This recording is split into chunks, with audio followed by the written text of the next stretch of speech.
What my issue is, Todd told me he had you guys come out and check the lines, Uh-huh. the lines above the meter, and that you got Correct. yeah that you guys couldn't find anything wrong, right? Well, Well, he told me. Well, I'm gonna tell you. I'll tell you what Todd told me. mhm. He said that you guys checked all the lines up here and that you couldn't find a problem. That's what Todd told me. I don't know what you told Todd, but I know Todd's not very honest sometimes. Yeah. But he did tell me that you checked all the connectors and everything above the pole. And I haven't seen anybody out here. But that doesn't mean you weren't here. I'm just saying I've been watching. I haven't seen anybody out here. But he said he He's let definitely been out there a few times. He's been out there about 3 times in the last 3 weeks, month. good. so Yeah. so my problem is this, and I don't know if Todd even told him what the whole situation was. But Mhm. my problem is this. My lights flicker in my house. I've lost a stove, an air fryer, and a microwave. I've had light bulbs blow out in the socket. And when I plug my microwave in, it shoots sparks. I've had independent plugs Oh put no. in. Look, I've had independent plugs. I've been here 4 years. I've had independent Mhm. plugs come in here because we can't run a vacuum cleaner without we can't run an air conditioner without an independent plug. I've had my breaker box replaced. I've had wires burn up under the house that other companies came out and fixed. And Mhm. and so I had what's it called? The other ones, Bassett. I had Bassett come out here Monday and ask him, Mhm. and I was trying to do this without bothering Todd, but I had Bassett come out here Monday and give us a safety inspection to see what the problem was, with the lights flickering and all that. And he Mhm. took a look at the breaker box, and the breaker box is shady. And he took a look at Yeah. some of the plugs, and I had Todd. And he took a look at some of the plugs, and then he went out to the pole. All right, Mhm. he goes up at the pole, and he tells me, "Dude, the problem's in that pole." And Mhm. I said, "Well, can you fix my house?" He said, "No, I can't touch that pole because it doesn't belong to you." Right Mhm. now, so I have that report saying that he can't touch it because there's something at the pole. Now, let me tell you what else I've got. I've got AES, Okay. came out here and they did an inspection up to the pole, and they said that Mhm. all their stuff up to the pole is fine, but above the meter there's issues. And I asked them what the issues were, and they really couldn't tell me because I don't own it. Okay, Okay. so that's two people confirmed it, right? Then my internet went out, right? And usually I'm really good with computers, and I could get in there and fix it, but it kept going out and going out and going out. So I finally called Spectrum. Okay. Spectrum came out here, and they checked our connections in here, and they went out to the pole, and the cable splinter, and I've got it in my hand. The cable splinter was melted and red hot.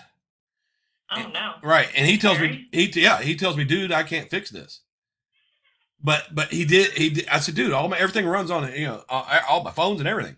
So he did. He got a hot wire. He got a pair of gloves, and he did it. He changed it.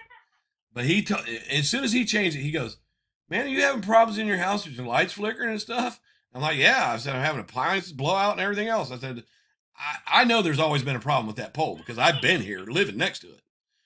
So, Mhm. so Spectrum confirmed, that there was a problem, and I have it. I have the melted thing here in a report from Spectrum. Like I said, I had AES come out. So then I called the Dayton Fire Department, and fortunately, it was a fire department that the guy has been on for 15 years, and he's been out here before putting out fires on these poles. Fires. Mhm. And in his professional opinion, he feels like based on that Spectrum thing, and he's been out here before, and my light's flickering. He said, based on what I see and what you're telling me, you have a fire hazard, and he's gonna forward that to the fire marshal. The whole time, Todd is telling me that he's going to have somebody check it and he'll get back with me. But he had you guys check it last week, right?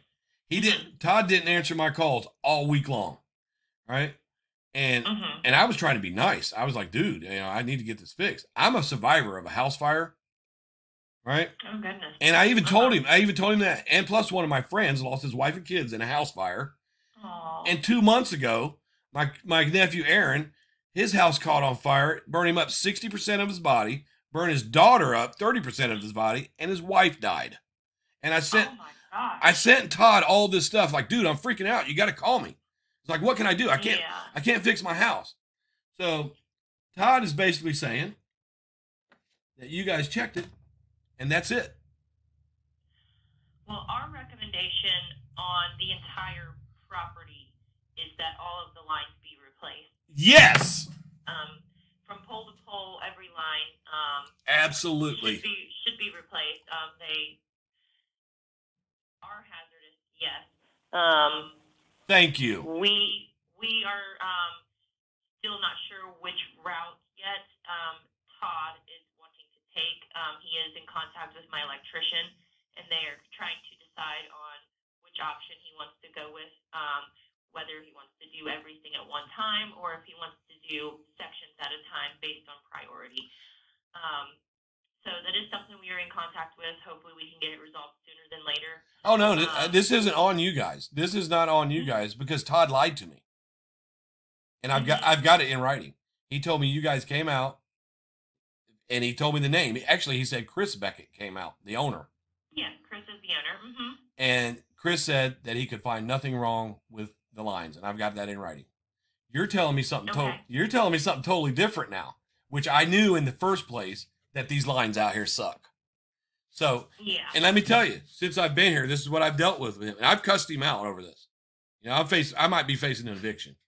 But since I've been here, since I've been here, my breaker blocks blew out, right? I've lost several appliances. The whole side of my house went out one time because a wire under it melted. And the guy told me, hey, man, you got connections. He told me that then, but I wasn't going to bother him.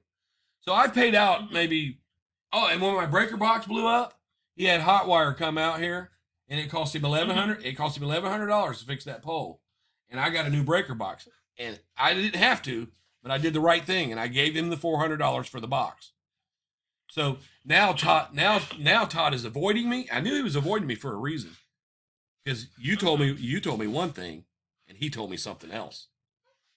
I think he's just trying to figure out the best option that he wants to do. I don't want to interrupt you too much, but he flat told me that Chris Beckett, the owner of your company, came out here and checked it and found nothing wrong with the wires. Nothing. Gotcha. I do understand that.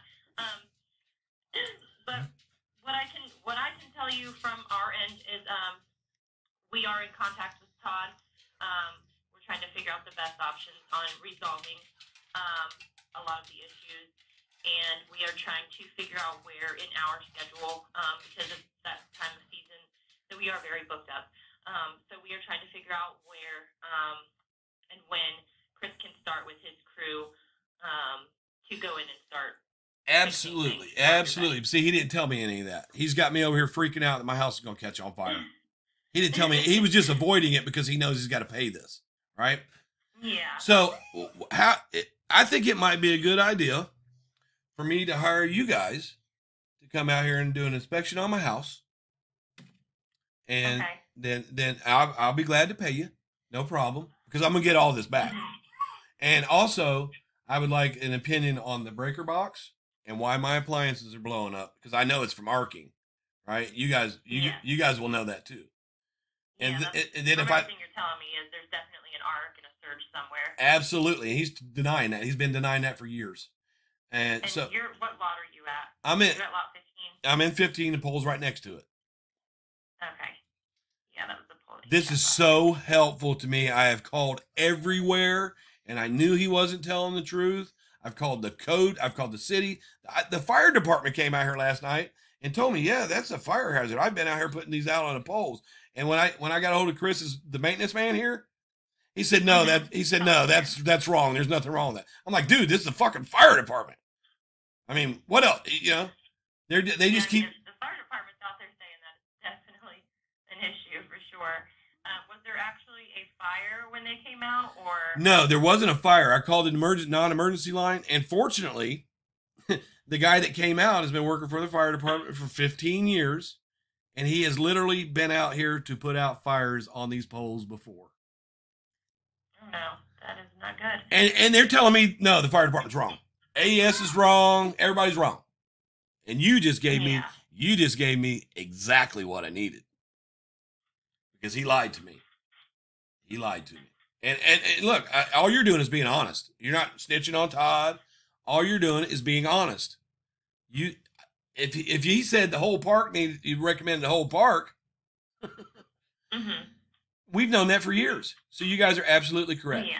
What would you guys charge me to come out and just take a look? Honestly, I do not know those prices. That's what Chris knows those prices. I just do the scheduling, permitting, inspections. Well, okay. How about this? Accounting. Chris is your boss or family member or something like that, right? Or something. He's your boss. My husband. Okay, that's great. Well, maybe you want to run this by him, right? Because Todd definitely lied to me, and I don't want to put him in a bad light with his business. But what you're doing right now, you're doing good business because you're telling me the truth, right? So I don't want to put Chris on the spot, but I'm pretty sure that he's very confident in his, because he owns an electrical company. He's pretty confident he knows what the hell he's doing. Yes, for sure. And I don't want to get him in trouble with Todd. I don't know how long you guys have done stuff for him, but that stuff. We've been working with Todd for a few years now. Have you guys been out here to have you guys been out here to because of the fires?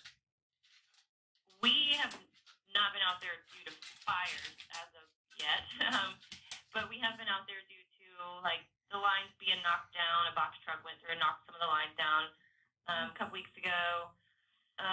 What else was there? I believe there's like a building at the front that Chris Pelletier lives in. Mm-hmm. There was some issues going on there with some arcing, some splice wires, so that was repaired. You know what Chris told me? He told me that he said he's been here for years and there's never been an electrical problem in this place, and he had you guys in his house. They're flat lying to me. I'm about to sue him. Really, I'm about to sue him because, you know, when I'm telling you that I'm scared to death of fires and I've got 2 kids and a wife that's disabled that lives here, and you don't answer me, and then when you do answer, me, you lie to me. He had the nerve to tell me quit blowing up his text line, you know. And I told him, I said, dude, if you'd answer your, fucking phone, I've called. Look, I've emailed him, texted him like 100 times. I found his other company, emailed that. I've left him voice messages. I even found his wife's phone number and left a voice message on there. And he did not call me back. And look, it's not like I'm cussing at him or anything. I'm just like, dude, we need to work this out like gentlemen. Yeah. Gentlemen. Oh. Well, what I can do for you is let me reach out to Chris. Yeah. If he wants check to, on the. if he wants to come out here and do an inspection, I'll be glad to pay him. I have no problem because I'm going to get all this back. Okay. All right. Yeah. Let me reach out to Chris, see what the price of that would be for an inspection out there. Is this the best phone number to reach you at? Yes. 687-8768? Yes. Okay. Let me get in touch with him, and then I'll be back in touch with you, okay? See when I can maybe get Chris out there for you. Yeah, you can always leave a message if I don't answer because I'm recovering from back surgery and I'm on medicine, and a lot of times I go lay down. I mean, I don't. Okay. All right. Thank you so much. You're welcome. You Brian. just made my day, young lady. Thank you so much. You gave me exactly what I wanted. Thank you so much. Yeah. Bye. Bye.